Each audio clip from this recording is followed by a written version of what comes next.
The sun is not a silent, unchanging light in our sky. It is a turbulent, boiling sphere of magnetized plasma, powered by a thermonuclear core that fuses 600 million tons of hydrogen into helium every single second.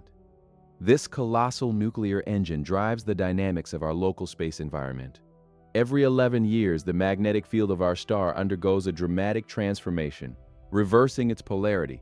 This cycle of solar activity rises and falls in a predictable yet violent rhythm. Right now, in the middle of 2026, we are at the absolute peak of solar cycle 25. This phase is known as the solar maximum, a period when the solar surface is littered with dark, magnetically active scars called sunspots.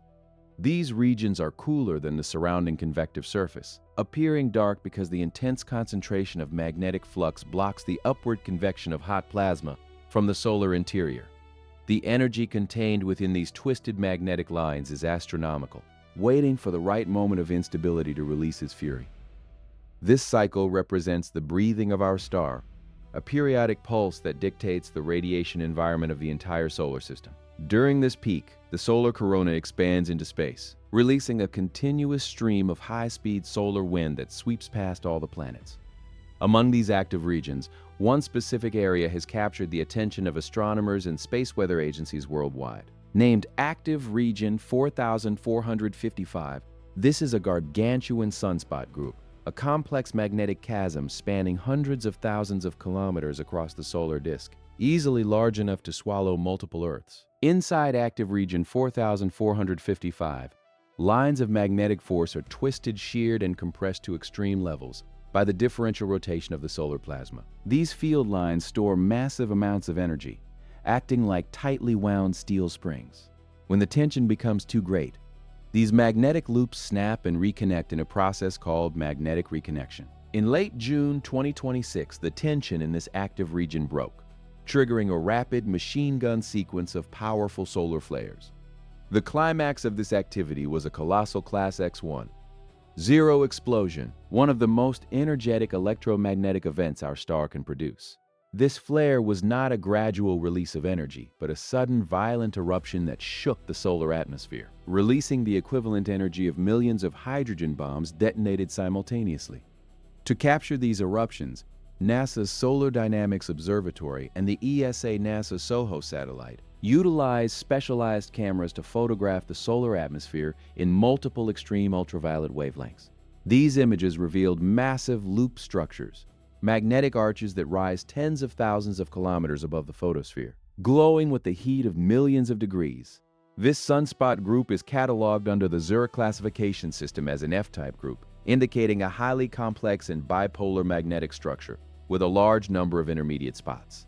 The sheer density of these magnetic pores indicates that the solar dynamo is operating at its maximum efficiency under the surface. This flare released a massive burst of radiation across the entire electromagnetic spectrum, traveling at the speed of light. This radiation ionized the upper layers of Earth's atmosphere, causing immediate radio blackouts across the daylight side of the planet. But the true threat was not the light itself. The eruption launched multiple coronal mass ejections, colossal bubbles of superheated plasma, and magnetic fields weighing billions of tons. These plasma clouds were flung directly into space, charting a course toward Earth. The first wave was relatively slow, but it was quickly followed by a second, much faster wave, setting the stage for a violent cosmic collision. Space weather prediction centers monitored the trajectory of these eruptions with growing concern, realizing that the waves were aligned along the same path. As the faster plasma cloud gained ground on the slower one, it began to compress the space between them. This compression increased the magnetic tension, transforming two separate events into a singular threat. Astronomers observed this alignment in real time, calculating the exact moment of impact. The speed of the second wave was unprecedented, accelerated by the magnetic forces of the solar flare. The distance of 93 million miles between the Sun and Earth was shrinking rapidly, bringing the plasma cloud closer to our planet with every passing hour. The ionization of the ionosphere meant that high-frequency communications used by aviation and maritime shipping were instantly disrupted. Pilots flying over the Atlantic reported sudden silence on their radios, forcing them to rely on backup satellite systems. But even these satellite networks were beginning to show signs of interference. Ground stations detected a rise in electromagnetic noise, a precursor to the main storm. In the solar physics community, there was a sense of urgency. The data showed that the eruptions from active region 4455 were not finished. The sunspot group continued to bubble and twist, indicating that more flares could follow. This was a solar storm of historic proportions, unfolding in real time before the eyes of our satellites. If you want to understand the terrifying power of our star and how to survive the next cosmic blackout, subscribe to Deep Space Signal. Let's decode the universe together. To understand how a solar storm can escalate into a global disaster, we must investigate the physical mechanics of coronal mass ejections.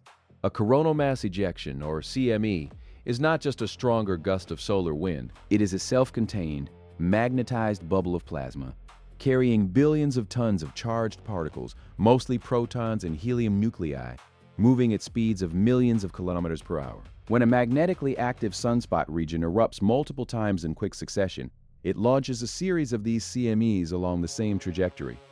The first CME travels through the vacuum of space, acting like a cosmic snowplow. It sweeps up the ambient interplanetary dust and solar wind gas, creating a low-density wake behind it. This wake acts as a clear highway through the solar system, dramatically reducing the drag and resistance for any subsequent eruptions that follow the same path. When a second, much faster CME is launched shortly after, it enters this pre-cleared wake. Encountering almost no resistance, the second wave accelerates, quickly closing the distance between itself and the first wave. Eventually, the faster wave collides with and consumes the slower one from behind. This cosmic merger is known as a Cannibal CME. The collision compresses the magnetic fields of both clouds, merging them into a world-ending shockwave. This Cannibal Wave is far more dangerous than the sum of its parts. It possesses double the density, a stronger magnetic field, and travels at a much higher speed, aiming directly at Earth's protective shield.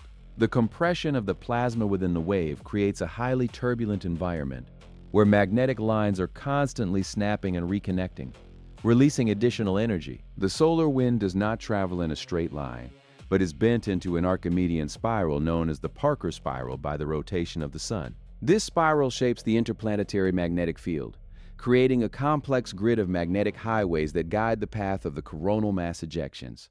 When the Cannibal CME travels along this spiral, it deforms the magnetic structure of space, creating shock waves that accelerate particles to relativistic speeds, generating solar cosmic rays that pose a danger to satellites and astronauts alike. As this Cannibal Wave crosses the deep space between the Sun and Earth, it carries a frozen-in magnetic field. If this magnetic field points south, it will align perfectly with Earth's northward-pointing magnetic field lines. This alignment allows the solar plasma to connect directly with our planet's magnetosphere, dumping massive amounts of energy into our upper atmosphere. The stage is set for a severe geomagnetic storm. The invisible shock wave rushes toward us, a magnetic bullet traveling through the dark, silent void, ready to collide with the invisible shield that protects all life on Earth. The timing is critical. A collision during a period of high magnetic alignment maximizes the transfer of energy, turning the storm into a potential catastrophe for our technology-dependent society. The temperature of the plasma within a CME is initially around millions of degrees Kelvin, but as it expands into the interplanetary medium, it undergoes adiabatic cooling, dropping to tens of thousands of degrees. However, when the second faster CME collides with it, the shockwave reheats the merged plasma through frictional and magnetic dissipation processes. This collision converts a large portion of the kinetic energy of the faster wave into thermal and magnetic energy, creating a hot, high-pressure front that is highly efficient at compressing Earth's magnetosphere. This thermodynamic rejuvenation of the storm wave makes it far more aggressive when it reaches our planet. The magnetic fields within the Cannibal Wave do not simply add together. They undergo a complex vector summation and turbulence cascade. This causes the magnetic field lines to fluctuate rapidly in intensity and direction, creating a highly unpredictable magnetic environment. If the combined field remains highly structured, it can transfer energy to the Earth's system with unprecedented efficiency. The physics of this interaction is known as magnetic reconnection, where the magnetic field lines of the solar wave break and attach themselves to Earth's magnetic lines. This creates a direct conduit for the solar plasma to enter our system. The energy released by this connection is equivalent to a massive electrical current flowing into our upper atmosphere. This current does not remain in space. It descends toward the poles, creating the intense electrical fields that drive geomagnetic storms. The Cannibal Wave is a massive capacitor, discharging its energy directly into our magnetosphere. Space weather scientists calculate the BZ component, the direction of the solar magnetic field. With precision, if the BZ component remains southward for several hours, the storm will reach extreme levels. The data from the DSCO-VR satellite, positioned between the Earth and the Sun, confirmed that the BZ component was deeply southward, indicating that the impact would be severe. The shock front of the Cannibal Wave was exceptionally sharp, indicating a rapid onset of the storm. In late June 2026, the NOAA Space Weather Prediction Center issued urgent alerts for G3 and G4 geomagnetic storms. In the night skies over the northern hemisphere, the aurora borealis began to paint the sky in vibrant shades of green, pink, and violet. The lights were pushed incredibly far south, appearing over Chicago, New York, and even lower latitudes. On social media, millions of people shared photos of the beautiful display, celebrating it as a rare spectacle. But for scientists and engineers, these lights are not a celebration. They are a warning sign. The presence of auroras at such low latitudes indicates that the storm has successfully breached the outer defenses of our planet's magnetosphere, compressing the field lines closer to the surface. At the atomic level, the colors of the aurora reveal the composition and state of our atmosphere. The common green light, emitting at a wavelength of 557.7 nanometers, is produced by excited oxygen atoms colliding with solar electrons at altitudes between 100 and 150 kilometers. The rarer red aurora, glowing at 630.0 nanometers, occurs at higher altitudes above 200 kilometers, where the lower density of oxygen allows the atoms to remain in an excited state for longer before releasing their energy. Meanwhile, ionized nitrogen molecules at the lower edge of the aurora, around 80 to 90 kilometers, emit a deep crimson or violet light. These colors are not random. They are a spectral fingerprint of the solar particles colliding with our atmospheric shield. This collision deforms the outer boundary of our magnetosphere, known as the magnetopause. Under normal conditions, the magnetopause sits at a distance of about 10 Earth radii, around 60,000 kilometers on the sunward side of the planet. But the intense dynamic pressure of a Cannibal CME can compress this boundary down to less than 4 Earth radii, placing geostationary satellites directly into the raw solar wind. This exposure to high-energy solar particles increases the risk of electrostatic discharge, which can destroy critical communication satellites. The deformation of the magnetic field also generates Birkeland currents, giant electrical currents that flow along the magnetic field lines between the magnetosphere and the polar ionosphere. These currents carry millions of amperes of electricity, driving the auroral electrojet and creating rapid magnetic fluctuations on the ground. As these Birkeland currents descend into the polar regions, they complete an electrical circuit that spans millions of square kilometers, creating a powerful magnetosphere-ionosphere coupling. This coupling behaves like a giant electrical generator, converting the kinetic energy of the solar wind into electrical energy that heats the upper atmosphere, causing it to swell and expand upward. The aurora is the visual manifestation of Earth's magnetic shield under siege. When the charged particles of the Cannibal CME slam into our magnetic field lines toward the poles, colliding with oxygen and nitrogen atoms in our atmosphere. This excites the atoms, causing them to emit light. The fact that the auroras are visible so far south means the shield is being severely compressed and deformed by the solar storm. The boundary of our magnetosphere, normally tens of thousands of kilometers above us, is pushed down, allowing the solar wind to penetrate deep into the upper atmosphere. This compression destabilizes the electric currents that naturally flow in the ionosphere, creating massive fluctuations in the magnetic field at ground level. While the public marvels at the colors, the energy of the storm is flowing into our technological systems. The currents flowing in the upper atmosphere induce corresponding electric currents in the ground below. These geomagnetically induced currents find their way into our long metallic networks, including power transmission lines and oil pipelines. The beauty in the night sky is a silent alarm, showing that the shield of our planet is struggling to deflect a massive influx of energy, and the systems we rely on for our survival are beginning to feel the strain. The currents can travel for thousands of miles through the crust, seeking the path of least resistance, which is almost always our electrical infrastructure. To be clear, G3 and G4 storms will not end modern civilization or plunge us into an immediate digital dark age. Instead, they act as active warnings, displaying the mechanical vulnerability of our shield and showing us exactly what a G5 extreme event could do. A G5 storm represents the absolute limit of space weather severity, a storm that could overwhelm our current mitigation systems. The auroras of June 2026 were a test of our grid's resilience. Operators monitored the voltage stability of the transmission lines, observing small fluctuations that matched the intensity of the auroral displays. The currents induced in the ground were real, measured by sensors installed at grid substations. These measurements showed that even a moderate storm could create significant electrical stress, highlighting the need for better protection against the eventual arrival of an extreme solar event. To comprehend the potential scale of a modern solar disaster, we must look back to September 1859.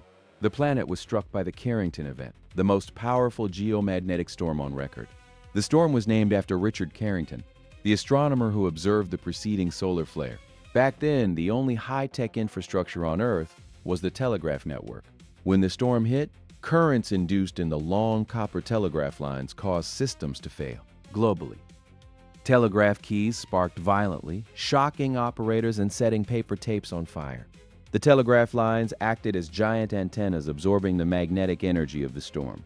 On that fateful morning of September 1st, 1859, Richard Carrington was in his private observatory in Red Hill, England, projecting the sun's image onto a screen. Suddenly, he saw two patches of intensely bright white light erupt within a giant sunspot group. This white light flare, which was visible without specialized spectroheliographs, was a rare and highly energetic event, indicating an explosion of colossal proportions. Within just 17.6 hours, the coronal mass ejection launched by this flare crossed the 93 million miles of space and struck Earth. This was an incredibly fast transit time, as typical CMEs take 3 to 4 days to reach our planet. The speed of the wave meant that the space between the Sun and Earth was already cleared of plasma, allowing the CME to travel with minimal resistance, a precursor to the modern Cannibal CME mechanism. In a bizarre display of the storm's power, some telegraph stations disconnected their batteries and continued to send messages using only the electricity induced in the wires by the auroral activity. The sky burned with red and green lights so bright that birds began to sing, thinking it was morning and people could read newspapers by the light of the aurora at midnight. Yet, because the world of 1859 did not rely on electricity, society continued to function without major disruption. People went to work, food was delivered by horses, and water was pumped by hand. The collapse of the telegraph system was an inconvenience, but it did not threaten human survival or disrupt the basic functions of daily life. The geological record also preserves evidence of even larger storms. Ice cores from Greenland and Antarctica contain spikes in nitrate concentrations and radioactive carbon-14 in tree rings, corresponding to events that occurred in the years 774 and 993 AD. These events, known as Miyake events, were estimated to be up to 10 times more powerful than the Carrington event. If a Miyake-level storm were to strike our modern world, the consequences would go far beyond temporary grid blackouts, potentially destroying the physical infrastructure of our global communication and energy systems. The Carrington event is thus not the worst-case scenario, but merely a warning of what our star can produce on a regular basis. Historical accounts from 1859 reveal that the aurora was so bright that it created shadows on the ground, a phenomenon usually only seen under a full moon or direct sunlight. Ships at sea reported that the ocean appeared to be on fire, reflecting the deep crimson light of the ionized oxygen in the upper atmosphere. This global illumination was recorded by meteorologists and astronomers in both hemispheres, representing the first time in history that a space weather event was documented on a global scale. The sheer geographical extent of these auroras was unprecedented, proving that the solar storm had compressed the Earth's magnetosphere to a fraction of its normal size. Today, we live in a completely different world. We have wrapped our planet in a dense web of copper, silicon, and fiber optics. We rely on a constant, uninterrupted flow of electricity and digital data for every aspect of our daily lives, from water supply and sanitation to banking and logistics. A geomagnetic storm of Carrington scale today would interact with a vastly different world, testing the limits of our modern technological civilization in ways we have never experienced. The systems that keep us alive are now the very systems most vulnerable to space weather, transforming a solar event from an astronomical curiosity into an existential threat. The density of our modern electrical grid means that the length of our transmission lines is thousands of times greater than the telegraph wires of 1859. The currents induced in these modern lines would be correspondingly larger, reaching hundreds of amperes. These currents would flow into our high-voltage transformers, causing widespread saturation and thermal damage. In 1859, the telegraph wires were thin and easily repaired. Today, our high-voltage transformers are massive, complex machines that cannot be easily replaced or repaired on site. The scale of the threat has grown in proportion to our technological development. The Carrington Event is a historical benchmark, a reminder of what the sun is capable of producing. Scientists estimate that a storm of that magnitude occurs once every 100 to 150 years, meaning that we are historically overdue for an extreme event. The vulnerability of our modern world lies in the design of our electrical grids. High-voltage power grids are built to transmit alternating current electricity over long distances. They are designed to handle local fluctuations and demand surges, but they are completely unprepared for the direct current induced by a geomagnetic storm. When the magnetic field of Earth shakes under the impact of a Cannibal CME, it creates a voltage difference across the ground, forcing geomagnetically induced currents into the grid through transformer grounding points. These currents flow silently through the transmission lines, bypassing safety systems. Think of these currents like water flooding a pipe that is already full, causing it to build pressure and burst under the strain. The induction of these currents is governed by Faraday's law, where a changing magnetic field induces an electric field in any conductor it encounters, including the Earth's crust itself. The strength of this electric field is heavily dependent on the local geological resistivity. In areas with highly resistive bedrock, such as igneous rock formations, the induced currents cannot flow easily through the ground, forcing them to find a lower resistance path. The copper lines of our high-voltage transmission grids, grounded at various substations, provide exactly this path. As a result, the currents flow up through the neutral ground connections of transformers, traveling along the transmission lines for hundreds of miles. This geomagnetically induced current is a quasi-direct current, with a frequency much lower than the 50 or 60 hertz of our power systems. When this quasi-DC current enters a transformer, it shifts the magnetic operating point of the core, driving it into half-cycle saturation. This means the core becomes magnetically saturated during one half of the AC cycle, which causes a massive spike in the excitation current. The transformer then draws huge amounts of reactive power from the grid, causing voltage drops. The stray magnetic flux escapes the core and enters the steel walls of the transformer tank, heating the metal to extreme temperatures within minutes. The oil that insulates and cools the windings can vaporize, generating explosive gases and leading to a catastrophic blowout. This geoelectric field is calculated by space weather agencies using geological maps and measurements of magnetic field variations. When the magnetic field shifts by thousands of nanoteslas per minute, it induces an electric field that can reach several volts per kilometer. In a long-distance transmission line spanning hundreds of kilometers, this voltage difference adds up, creating a total potential difference of hundreds of volts across the length of the line. This voltage is what drives the geomagnetically induced currents through the transformer ground connections. The currents are direct currents, which means they do not alternate 50 or 60 times a second like the grid's normal power. As a result, the transformer cores cannot dissipate the magnetic flux, leading to saturation. This saturation causes the transformer to draw excessive current, which can trip protective relays and lead to a total blackout. These direct currents flow into massive high-voltage transformers. The currents cause the magnetic cores of the transformers to saturate, leading to severe overheating. The copper windings inside the transformers can melt, and the insulating oil can boil, causing catastrophic failures. Replacing a giant high-voltage transformer is not a simple task. These machines weigh hundreds of tons, are custom-built, and can take over a year to manufacture. Most utilities do not keep spares in stock. A widespread failure of these transformers could plunge entire regions into darkness for months, halting all economic and industrial activity. At the same time, our space infrastructure faces immediate danger. Satellites in orbit are bombarded by high-energy solar protons, which can damage solar panels and corrupt onboard memory, causing satellites to spin out of control. The intense heating of the upper atmosphere causes it to expand, increasing orbital drag and pulling satellites down. Our systems for global navigation, communication, and weather forecasting are highly vulnerable, and a severe storm could knock out the eyes and ears we rely on to monitor our planet. The loss of these space assets would complicate any recovery efforts on the ground, leaving us blind and disconnected. The transformer saturation also creates harmonic currents that distort the voltage waveform of the grid. This distortion can trip protective relays, causing local power plants to disconnect from the grid to protect their generators. This can lead to a rapid loss of generation capacity, triggering a grid collapse even if the physical transformers are not damaged. The interdependency of our systems means that a failure in one sector can quickly propagate to others. A localized failure in a transmission line can cause a power plant to shut down, which in turn can cause a blackout in a neighboring region. The complexity of the grid makes it difficult to predict how it will behave under the extreme stress of a geomagnetic storm.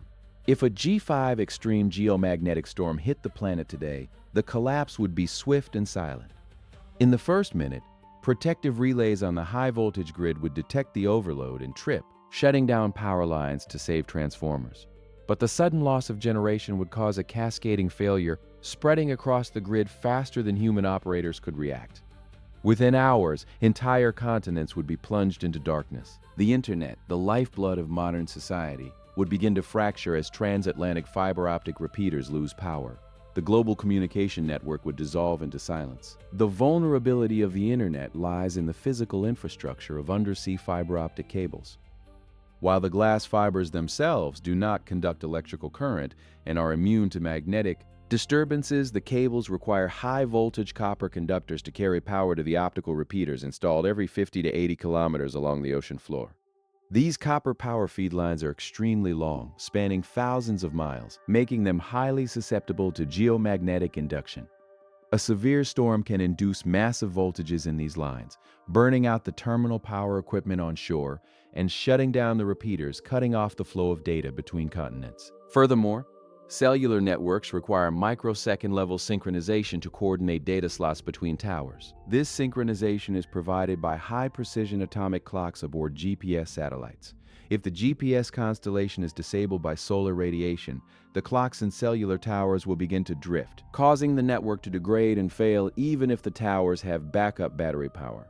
The breakdown of this temporal synchronization is a silent threat, showing how our systems are bound to space assets. Without the coordinates and timing signals from space, modern aviation, logistics, and navigation systems would be completely paralyzed, making manual operations extremely slow and dangerous. Mobile phone towers, which rely on the grid and only possess battery backups for a few hours, would go offline one by one. Without electricity, municipal water pumps would stop, leaving homes and businesses without running water or sanitation. By the end of day one, the consequences would be visible in every city. Supermarket shelves would be emptied as logistics software and transportation networks freeze. Gas stations, unable to pump fuel without electricity, would shut down, leaving trucks stranded on highways. The flow of food and fuel would stop completely. The collapse of the water infrastructure would represent the most immediate threat to public health. Modern water systems rely on electric pumps to draw water from aquifers, push it through filtration membranes, and distribute it to homes and businesses. High-rise apartment buildings require electric pumps to lift water to upper floors. Without electricity, these systems would go dry within minutes. The loss of water pressure would also disable fire hydrants, leaving fire departments unable to combat the blazes that would inevitably break out in the dark. Furthermore, the lack of water for sanitation would lead to the rapid accumulation of waste in residential areas, creating a breeding ground for diseases. In a matter of hours, the basic sanitary standards of modern cities would collapse, reverting to conditions not seen since the 19th century. The logistics of food distribution would be equally paralyzed. Modern supermarkets operate on a just-in-time inventory model, keeping only a few days of food on their shelves. These stores rely on computerized supply chains and constant truck deliveries to restock. Without the internet and electricity, logistics software would fail, warehouse inventory systems would go offline, and trucks would be unable to refuel. The flow of food from farms and distribution hubs to cities would stop entirely. Within 48 hours, grocery store shelves would be empty, leaving millions of urban residents without access to food, forcing governments to declare states of emergency. The financial system, which is almost entirely digital, would grind to a halt. Credit card systems would fail, ATMs would be useless, and banks would remain closed. The cash in people's pockets would be the only currency, but there would be nothing to buy. The complexity of our just-in-time delivery systems, which keeps our cities supplied with food and resources, would become our greatest weakness, turning a localized grid failure into a national crisis in less than 24 hours. The silent dark would descend, leaving millions of people isolated and unprepared in their own homes. As the night progresses, the absence of light would reveal the sky burning with the red glow of the aurora. But this beauty would offer no comfort. Inside homes, heating systems would fail and refrigerators would begin to warm, endangering food supplies. The lack of communication would breed uncertainty and fear, as people have no way of knowing the scale of the disaster or when help will arrive. The dependency on municipal water means that high-rise apartment buildings would lose water pressure almost immediately, creating a sanitation crisis in urban centers. The systems we take for granted would vanish, leaving us to rely on our own resources and local communities.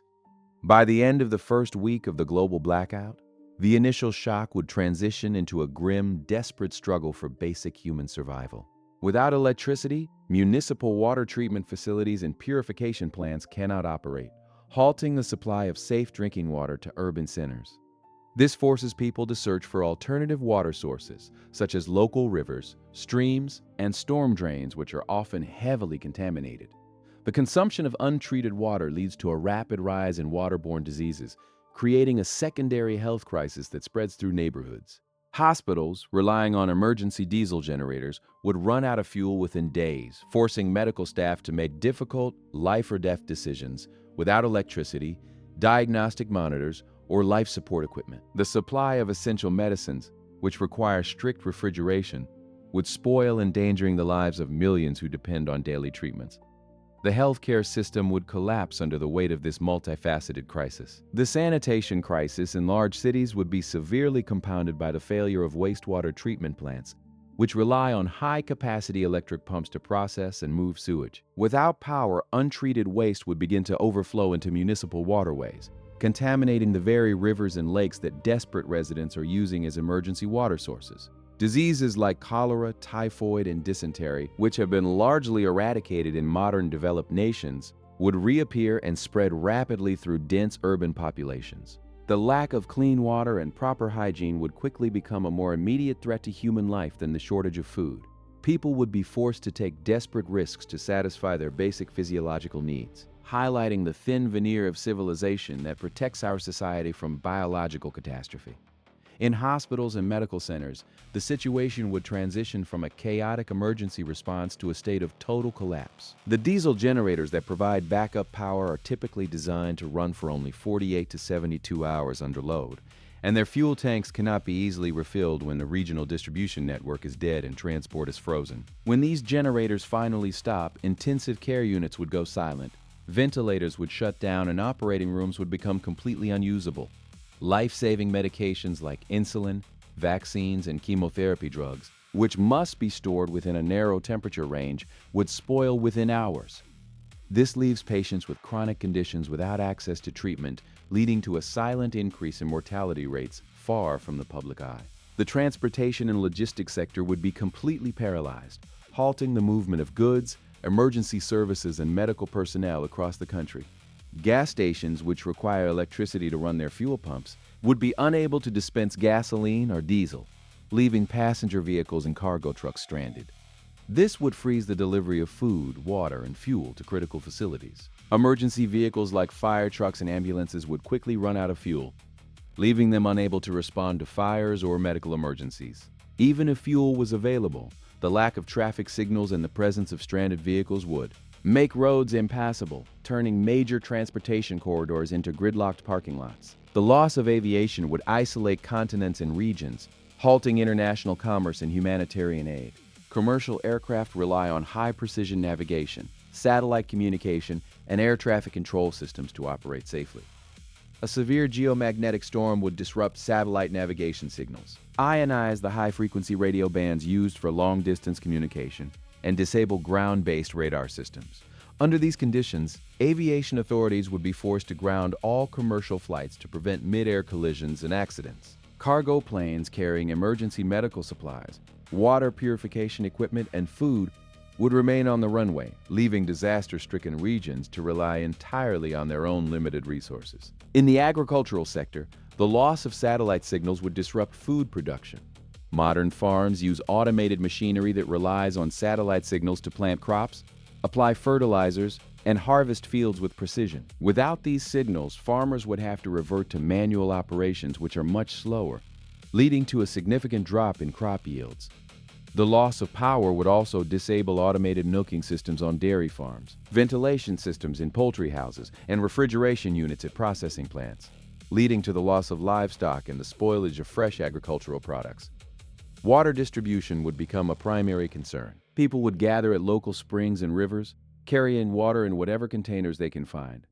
The lack of filtration means that boiling water would be necessary, but without gas or electricity, finding fuel for fires would become a daily task. The scarcity of food would lead to rationing, with communities organizing local kitchens to share resources. The absence of television, internet, and news would isolate neighborhoods, turning each town into an independent island struggling to survive. The reliance on centralized systems would be exposed as a critical vulnerability, forcing a return to localized, self-sufficient ways of living.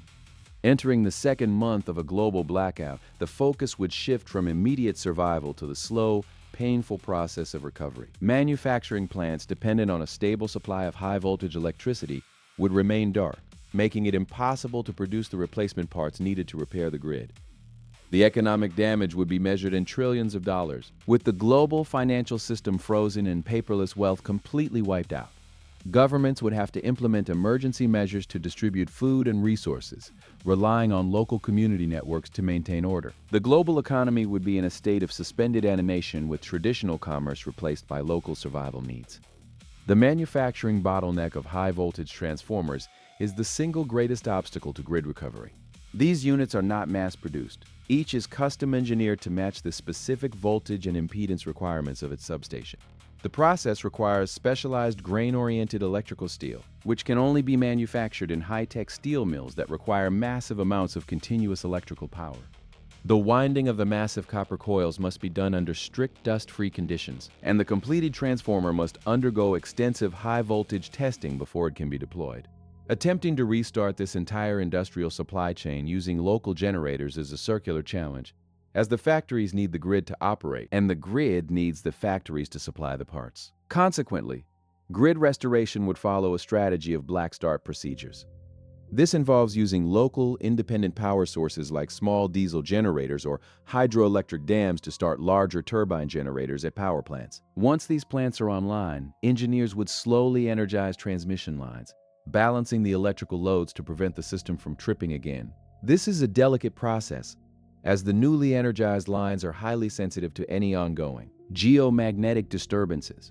A sudden spike in solar wind activity could easily undo weeks of restoration work, forcing engineers to start the process from the beginning, requiring constant monitoring of space weather data. The economic impact of a G5 storm would be unprecedented, far exceeding any historical natural disaster. The sudden collapse of the electrical grid and communication systems would freeze all financial transactions, halting retail sales, banking and stock market operations. Paperless wealth, including digital bank accounts, stocks, and bonds, would be inaccessible, leaving cash as the only viable medium of exchange. However, without a functioning economy, even cash would quickly lose its value, leading to a barter system where people trade food, fuel, and medical supplies directly. The loss of economic productivity would cost trillions of dollars per day, leading to a global depression that could last for years. Rebuilding the high-voltage grid would be a slow process. Rebuilding would require a massive, coordinated effort between governments, utility companies, and military forces. The transport of replacement high-voltage transformers, which can weigh up to 300 tons, would be a major logistical challenge. These transformers cannot be transported by standard trucks. They require specialized multi-axle rail cars and heavy transport vehicles. With the transportation infrastructure compromised, moving these massive machines to remote substations would require weeks of planning and clearing debris from roads and railways. The military would have to be deployed to secure transport corridors, protect key substations from looting, and assist in the physical installation of the replacement units, transforming the recovery into a national security operation. During this period, communities would have to adapt to a lower technology lifestyle, rediscovering methods of survival that were common before the electrical age. People would learn to preserve food without refrigeration, using techniques like salting, drying, and root cellaring. Heating homes without electricity would require wood stoves or localized gas heaters, creating a demand for firewood and fuel. Communication would rely on simple analog methods, including face-to-face meetings, physical message boards, and shortwave radio broadcasts. This phase would test the social cohesion and resilience of our society. The experience would permanently change how we view technology, forcing us to build more resilient, localized systems that can withstand future space weather events, ensuring that a single solar eruption cannot collapse our civilization again. The lessons learned during these dark months would shape the future of human development, steering us toward decentralization. The recovery would be uneven, with some regions restoring power within weeks, while others remain dark for months. The priority would be given to core transmission lines, creating electrical corridors to connect key power plants.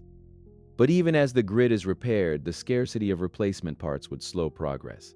The manufacturing of high-voltage transformers, which requires specialized steel and copper, would have to be restarted in facilities powered by emergency generators. The coordination of this effort would be a monumental task, requiring the mobilization of resources and personnel on a national scale.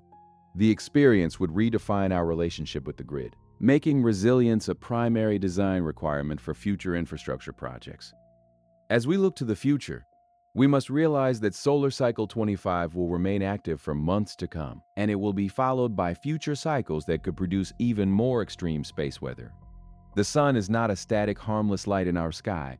It is a variable star, a magnetic engine that dictates the conditions of space around us, and controls the radiation environment of our solar system.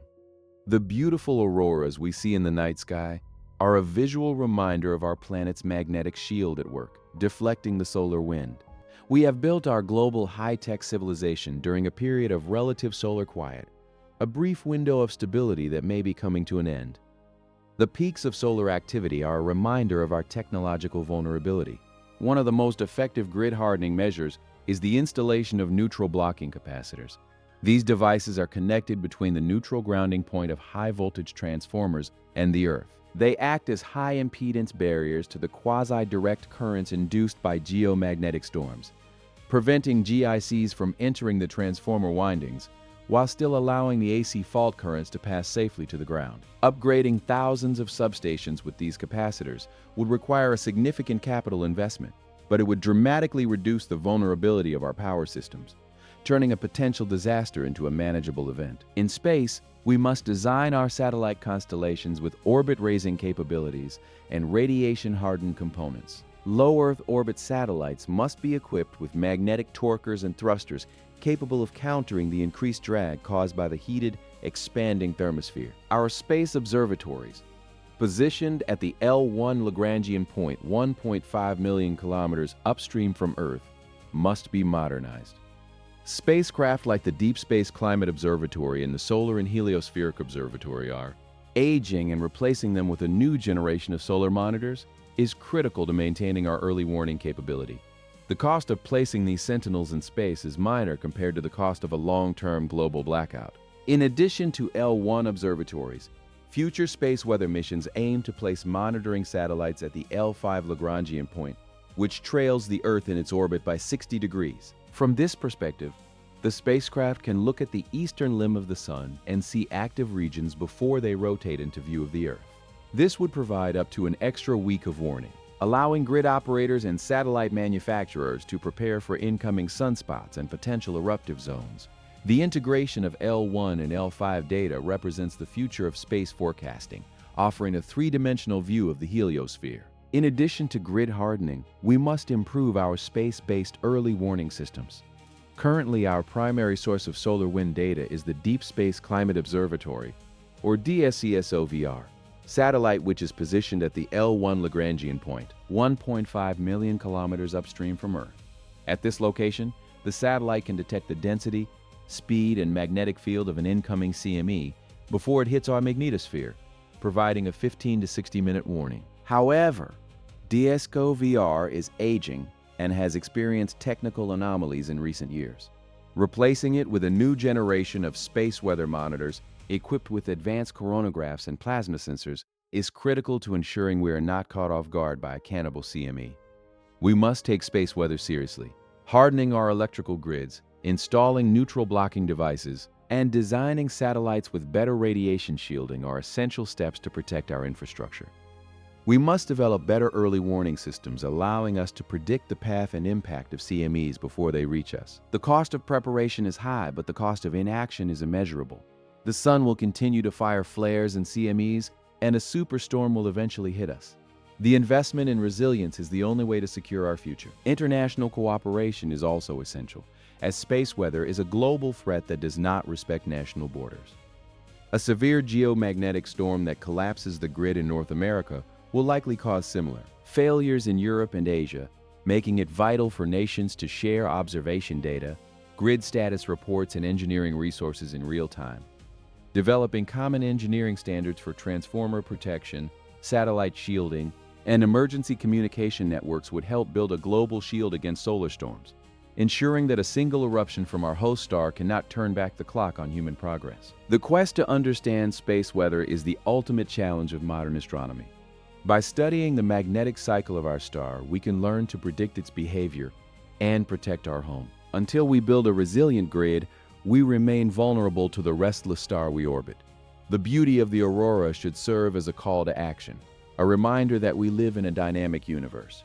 If a Cannibal CME shut down the global power grid tomorrow, how long do you think your city could survive? Let me know in the comments below. And don't forget to like and subscribe for more deep space signal updates.